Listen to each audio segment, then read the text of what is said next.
It is Friday, it is leg day, it is our squatting day. All things are right with the world. Pretty stoked because I don't know, I'm so stoked for this cut. I'm just still getting excited about it, even though it's like day 5 or whatever. But yeah, maybe I'll talk about my plan a little bit with this cut and what I'm planning on doing as far as like cutting calories and the macros that I'm hitting and all those things. So right now we are working out like 6-ish to 7 days a week, you know that. And we're doing cardio for 30 minutes every single day. And that puts us, the cardio is probably like 300 calories. I only know that because it is a cardio bike with watts on the bike. And anytime there's watts being produced or calculated on a cardio machine, there's a good chance that the calories are a bit more accurate because there's actually a formula to figure out calories burned based on watts produced with different cardio machines. So if your bike has watts on it, then there's a decent chance that, you can probably somewhat be confident in the calories you're pumping out. Anyways, I'm gonna assume 300 is about what's being burned on my 30-minute cardio session because it's usually a bit over that. So I'm gonna assume 300. I'm in about 500 calorie deficit right now. So I'm eating close to like 2,600 calories a day. So 300 plus 500 is 800 times 7 days a week. So 800 calories, 7 days a week of a deficit is gonna be what? 54. Whoa, it's too early for math. 5,600 calories. It's like a pound and a half a week. Which I think is pretty money because then that times 16. Man, there's too much math in the morning right now. Holy crap. Is gonna be whatever, 24 pounds loss, and I'm like 190 right now, so we're talking, woo, so much math. What is going on? Okay, which is like 165-ish, which will be absolutely diced for us. Now, the cardio is gonna have to go up the further we get in, which is what I was gonna talk about before all that math just happened. So once we get to like month 2, we're gonna up our cardio to 45 minutes. That'll help us burn a bit more calories. And then month 3 will be an hour. And then the last month, we're probably gonna be doing an hour and a half, but split up into 2 cardio sessions. And that way we can pretty much keep our calories pretty consistent at like 2,500. We'll see. I might have to adjust that, but we'll see. But yeah. So the thing is with cutting, people make it way harder than it has to be. They feel like they have to be starving all the time. But if you do a couple things, which is 1, volume eat. So that is eating a lot of volume, like there's a lot on your plate, but the calories are really low, is a great way to feel full, even though you're not actually getting that much calories in. Number 2, do cardio, man. You can literally eat more if you do cardio. Like that's awesome. You can lose weight while eating the same amount of food if you just do a shit ton of cardio. Like if you really wanted to and you just like, I can't change my eating at all, you could do 2 sessions of an hour of cardio a day, and you could probably eat the exact same thing you're eating right now and still lose a shit ton of weight. So do your cardio, but I think tracking is obviously the most ideal way to do this, right? Like it's gonna be really hard for you to gain or lose weight if you've never done it, if you're not tracking. So make sure if you are trying to lose weight, trying to gain weight, and you're struggling, that everything's being tracked. MyFitnessPal is a great app to use. It's the one I use. I just had an update and it's so much cleaner now. It feels like an actual app now. Before it kind of felt, janky. But anyways, track your stuff. My macros right now are like 220-ish to 200 to 220-ish grams of protein. When I'm gonna cut, I like to raise that up a bit above what is required, like 1.2 pounds per body weight, just because of the way a cut works. It's gonna wanna take from your protein as well sometimes. And then it's like 250-ish, 200 to 250-ish grams of carbs, and then the rest of just fats, healthy fats, that is. So, your avocados, your different oils, your olive oils, I guess, that kind of stuff. So yeah, that's kind of the starting point here. I'll update as we progress through this cut. But right now, we got legs. We're gonna go in there. We're gonna get some squatting done. And yeah, it's gonna be a sick leg day. Let's just get after it. Let's go. See you in there. All right, we warmed up with squatting. And I feel like Smith squat ruined us for regular squatting. Feels so weird now. But we're still gonna go for it.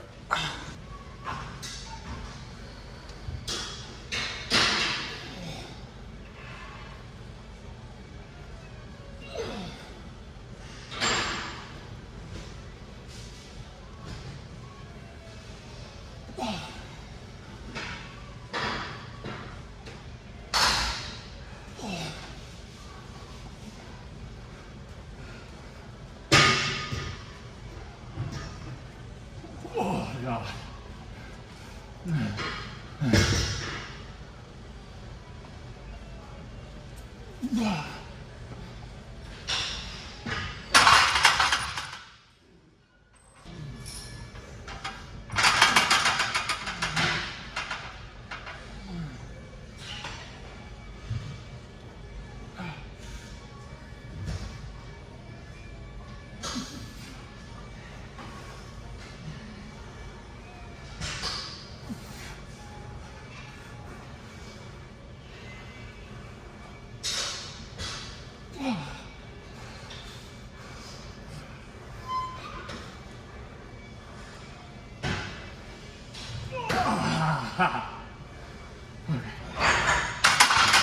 We're dropping that weight. This feels so hard. All right, last set. We might go over to the Smith squat, do a couple more sets. Cause this feels crazy right now.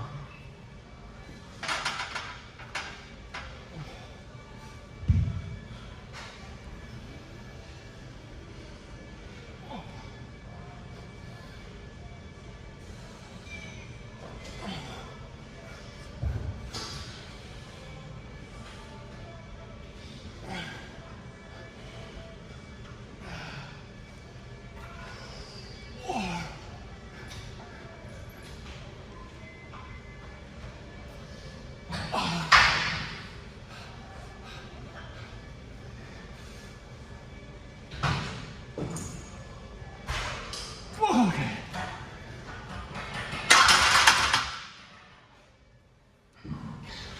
Yeah, let's go find something else.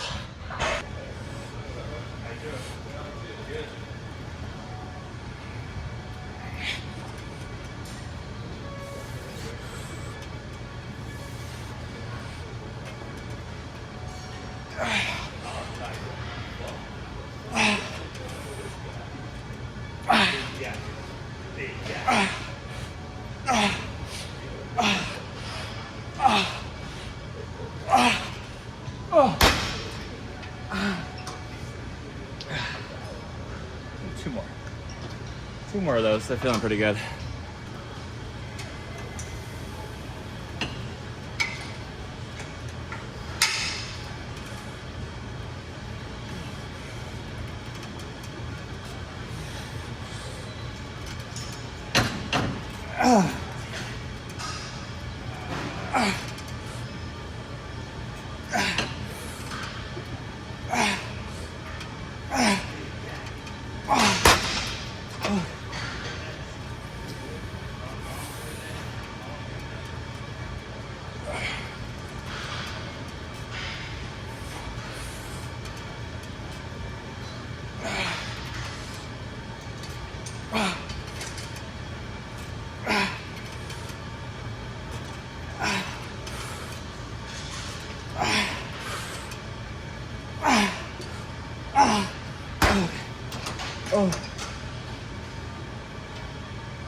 Alrighty, here, let's see what we got to work with.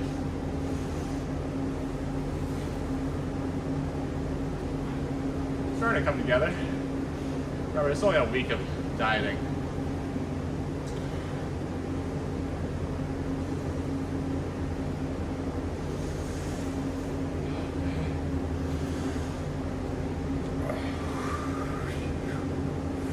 All right, a couple things to talk about. We weigh 186.6. You might be like, no way this guy dropped 4 pounds in a couple days. And you're right, I didn't lose 4 pounds of body fat for sure. What that most likely is probably water or like carbs, glycogen in general. Just not having as much water in me this morning as maybe other mornings. Yeah, at most we probably dropped like a pound, maybe like 0.8 pounds. We definitely lost some fat, that is for sure. But when you see that happen, when you first start dieting, what's probably gonna happen is there's gonna be a huge swing in your glycogen levels because there's less water, less carbs, which means less glycogen. And if you're not drinking like a stable amount, which sometimes I struggle with, I did drink a lot of water, but I think I peed out most of it last night. You're gonna see kind of a big swing at first in your dieting phase. So like you might, like for example, like me, I was like 191 a week ago and now the scale is saying 186. But once I carb up and eat today, and I get back on the scale after my cardio, I will probably be back to like 188, 189, something like that. So just keep that in mind. You're not, as much as it would be awesome to lose like 4 or 5 pounds of fat in a week, if you're dieting like how you should, you probably won't have that happen. So that's that. Number 2, man, I have not free weight squatted in a while, like not Smith machine squatting. Yeah, shit feels crazy. I feel so off balance now that I've been doing like pretty much primarily Smith squatting as my squatting movement. And I'll be honest, I don't know if I really would like the free weight squat anymore, because I feel like when I'm Smith squatting, my quads are so much more isolated. And so it's like, why even, I mean, for the abductor work, I guess, is why you would do the free weight squatting, like in the rack squatting. But I don't know, I do abductors, really. I'm gonna Smith squat probably most of the time. Because 1, feels better on the quads. 2, I don't feel like I'm gonna fucking fall over with 280 pounds of weight or whatever it is, 200 plus pounds of weight.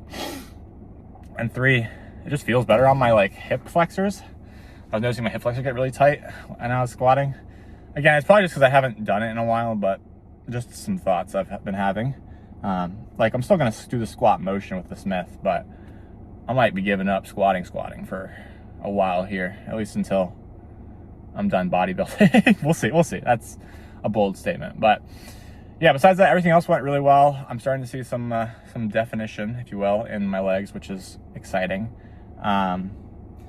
But it's just so crazy to me that it's only week 1. But I'm gonna get so freaking lean. It's gonna be crazy. I'm gonna stop talking about that so much.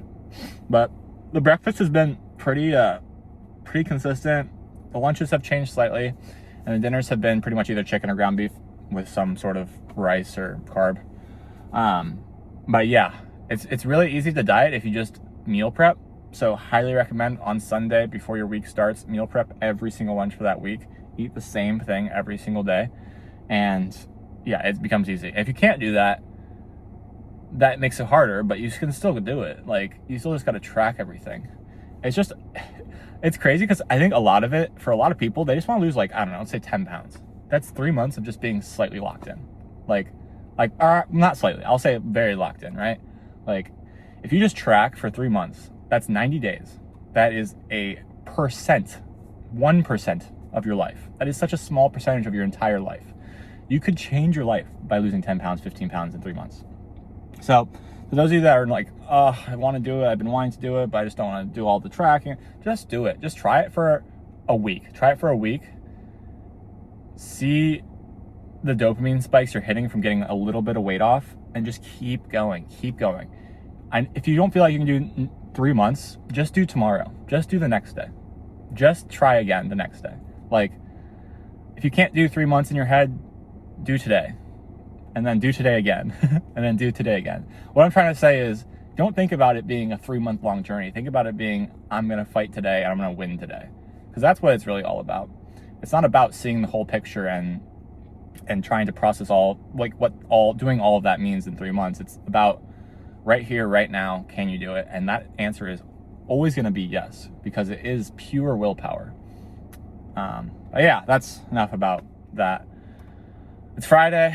I'm super excited. We're going to get to work, have a short day, hopefully, and then get some cardio in and maybe go hang out with the Rents, the parents, and bring Willow, our doggy, and Loki, and just say hi to everybody. Yeah, it's gonna be an awesome day. It looks like it's gonna be sunny. I'm stoked. You should be stoked. Hope your workout is sick today. Hope your cardio is even better. And yeah, have a good day. I'm out of here. Boy.